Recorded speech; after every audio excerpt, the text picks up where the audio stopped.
So the fourth Democratic debate has just wrapped up, maybe several hours. I mean, it's 4 in the morning, 4:30 in the morning here. So it was started, I think, around 8 o'clock last night and went on for 3 hours. Um, Sanders did a great job in that debate. There are things that I can take issue with, but ultimately, for the most part, the news that I've been seeing on Sanders, not to mention me seeing him perform on that debate stage itself, was positive. He did an amazing job. The truce with Warren seems to still be in effect, but nevertheless, despite that, he did a great job. While that debate was taking place, or immediately after that debate was taking place, two endorsements floated Sanders' way. Now, I am cynical of endorsements. I often believe that endorsements don't all matter all that much. However, there's some that break the rule and buck the trend. And if endorsements are to matter at all, and I would imagine at some point they had weight, in some cases they carry value. Otherwise, I don't think people would necessarily do them, even though, like I said, in many cases they don't. If endorsements are to have any meaning at all, this particular one, because of the influence of this particular person, does definitely matter. This moment, after debate, immediately after the debate, made me laugh. And so I'm going to share that with you. AOC and Ilhan Omar endorses Bernie Sanders. The AOC endorsement in and of itself is major because people kept saying, what is she waiting for? Well, apparently she was waiting for the fourth debate to essentially spring this on the world. It would have been weird from her ideological positioning for her to do anything other than endorse Sanders. And yet, it still carries weight because just because it was in her ideological disposition doesn't necessarily mean she was forced to do it. This is a moment that made me smile. Warren is being told that AOC and Ilhan Omar has just endorsed Bernie Sanders. Been very generous with your time, but before you go, I do want to get your reaction. Senator Bernie Sanders on the stage alluded to the fact that he was having this big rally in Queens and he was going to have special guests. We have found out, CNN has been told by sources that Congresswoman Alexandria Ocasio-Cortez from New York, Ilhan Omar from Minnesota, and Rashida Tlaib from Michigan are going to be endorsing Senator Sanders. You're in the progressive lane with him as well. I know that those are three allies of yours as well. What do you make of that? Are you disappointed that they're not endorsing you? Look, I have great respect for all three of those women. I think they are terrific. And here's what I know for sure. When this primary is over, we're all going to be on the same side. All right, Senator Elizabeth. What is she thinking? What is going through her head in this moment? The WFP endorsed Warren, but the WFP essentially was given a ton of money for that particular endorsement. This endorsement seems more natural. Ultimately, the members of the squad. And the squad have been kicking up dust like nobody's business in their freshman year. Rashida Tlaib, AOC, Ilhan Omar. There's one more, Ayanna Pressley, but she hasn't necessarily given her endorsement yet. But essentially, the main stars and members of the squad have come out in support of Bernie Sanders. Let's talk about it. Welcome to the Soapbox After Dark. I want to talk about what this means and what's the potential. Welcome to the Soapbox.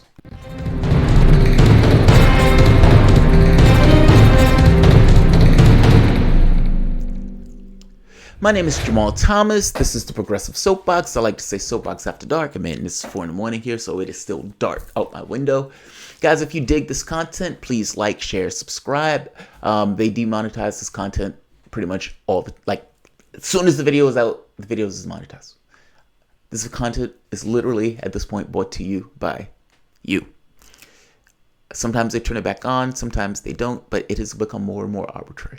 So, Democratic debate, Sanders does well, AOC, Rashida Tlaib, Ilhan Omar come out for Bernie Sanders. Not from a sexist point of view, but purely from a political point of view, because Joe Biden kind of made this point that he can't essentially allow Elizabeth Warren to do what she was doing. No, in an outright, absolute fact, political point of view, Sanders, in that run in 2016, created the space, created the gap for AOC and Ilhan Omar and Rashida Tlaib to exist politically. I think that's true. And I think that can be defended as a position to be true. I mean, after all, Bernie Sanders, when he ran, his only goal was to push Hillary Clinton to the left, because even in his head, the public wasn't necessarily on board for his particular brand of politics. Oh, was he wrong? And to our betterment, he was wrong. But nevertheless, whether he was right or wrong, he was still in that race with this notion of pushing Clinton to the left. He did more than push Clinton to the left. He started a conversation in this country that has shifted the political spectrum on the left and has given an open lane and a potential for this to become essentially the new hegemonic norm. No, it's not going to go in entirely the direction that we want, meaning we're not going to get everything we want. But is it a sea change and a shift? Yes. And was it Sanders that opened that space in that lane? Absolutely. And with AOC, Rashid Tlaib, Ilhan Omar gotten the resonance that they wanted, even the confidence to run. After all, Sanders was pushing people to run. He incentivized. He wanted people to run, and not just wanted people to run. Again, created the space for when they run, for them to run on a campaign and a platform decidedly to the left. Of those three, most notable is probably AOC, by far. She beat Crowley. Crowley was essentially, the third or fourth guy to the top. He was one of the top tier Democrats. She took Crowley out in large terms, put him to the ground. And in doing so, the media all of a sudden became somewhat of a circus in surrounding AOC and essentially trying to play catch up. Not to mention raising this 20-something up as a political star. She was a political juggernaut. She comes out and says the wealthy should pay more. The host on Me's various news shows, who would be a part of that wealthy, scoffed at that, shocked at the polling that showed that the American public was on board for what she was saying in spades. That's just one issue. It takes somebody to say it for it to ever become a possibility of being something done politically. She has not been shy. She's weak on the subject of Israel, yes. But in many of these other issues, especially on domestic politics, Medicare for all, Green New Deal, etc., she has not been shy. She has put this notion of a Green New Deal on the map. And yeah, it's essentially a wish list of all the things that lefties want, but it is her putting the Green New Deal on the map. Sanders appropriated that, ran with it. But again, he gave her the space, but she's also given him a certain degree of space to run with the stuff that he also wants to do. They, in some cases, work in tandem. Bernie Sanders has tried to get rid of student debt. Ilhan Omar, AOC, have been on board for it. Bernie Sanders is pushing for a Green New Deal. AOC is clearly on board for it. Bernie Sanders wants to tax the wealthy. AOC is currently on board for it. And beyond all that point, in regards to many of the policy positions that Sanders carry, that AOC also carry, beyond that front, the political objectives that an individual wants, you have to actually believe that the person believes it.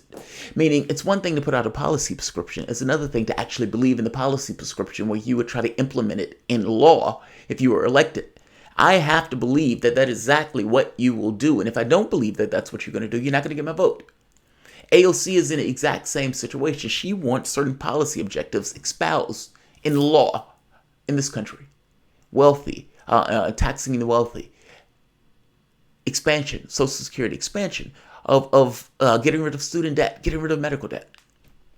This is what she wants. And she doesn't want to put somebody or to support somebody that will give voice to it, but don't actually believe it. The only person in that race that looks like is Bernie Sanders. And so AOC does what AOC, and frankly, what anybody that had certain policy ideas that they want to espouse upon the world, they did exactly what you would expect them to do. They came out and supported, giving her endorsement to one Bernie Sanders. AOC is a democratic socialist. Sanders is a democratic socialist. It makes all the sense in the world. People kept wondering, when is she going to come out and do it? And there were questions of, will she come out to support Warren? Is she under the thumb of the party? Will she pull a Warren of what Warren did in 2016 in Massachusetts? No, she didn't. AOC comes out and endorses Bernie Sanders. Ilhan Omar comes out and does the same. Rashid Tlaib, the woman who's getting up, who I've said I had a crush on, also came out and did the same.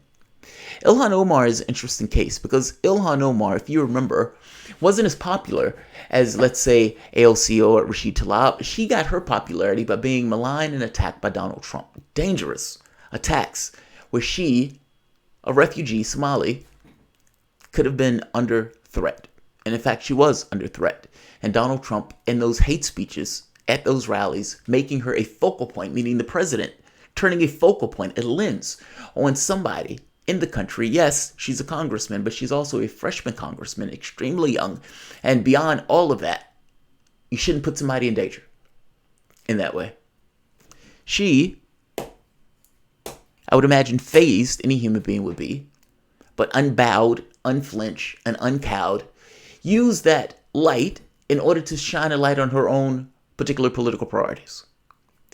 One of the first people to meet her and to give her support was one Bernie Sanders. He backed her up.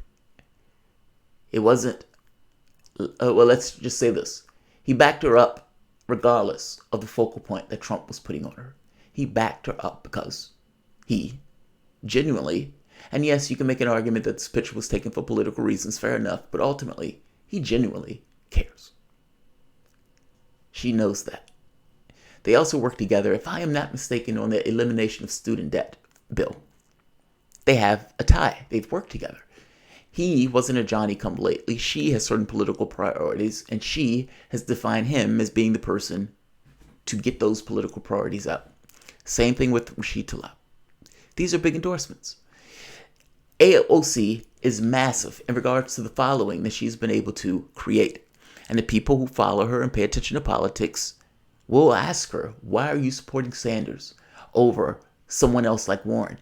And she will explain that on the campaign stage when she comes out and officially endorses Sanders.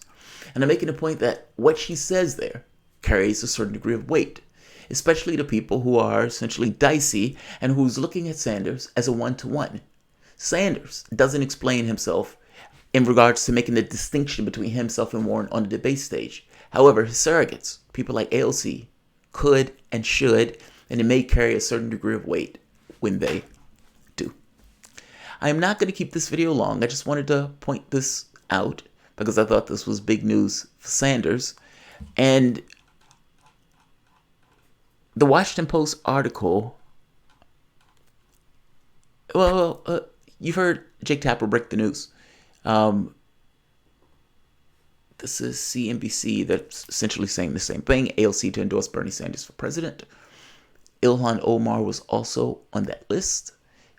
Listen to this, though. This is CNN. This is what goes for coverage of CNN, and I'm going to end it after this.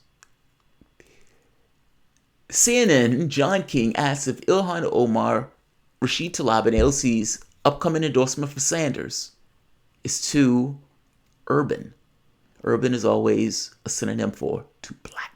About not only who is going to lead the party, but where is the party going to go? Which part of the party is going to lead the party into the 2020 election? They are more of the younger, fresher face, more aggressive, more liberal, less compromising, less talk about working with Republicans. And one of the questions for Bernie Sanders has been, in a very different race this time, can he find a lane to victory? There is no doubting his fundraising. There is no doubting the depth of his support across the country. But is it in the teens? Can he get into 20s? How do you win? That will certainly help him. But it will also, I think, Senator Klobuchar is coming in to join us now, have some of the other candidates say, wait a minute. Is this too far left? Is this too uncompromising? Is it too urban? Is it too internet? Does the Democratic Party need to find a broader option? Is it too urban? Is it too urban? That's amazing. Is it too urban? Is it too black? He's getting too much black support? I mean, is that what you're asking? Is it too urban? I mean, usually urban is this kind of synonym for black. Is it too black? Is it too people of color? You know what's wild? Do you remember in 2016, what did they say? Bernie Sanders was a white candidate. And now, Bernie Sanders is too black.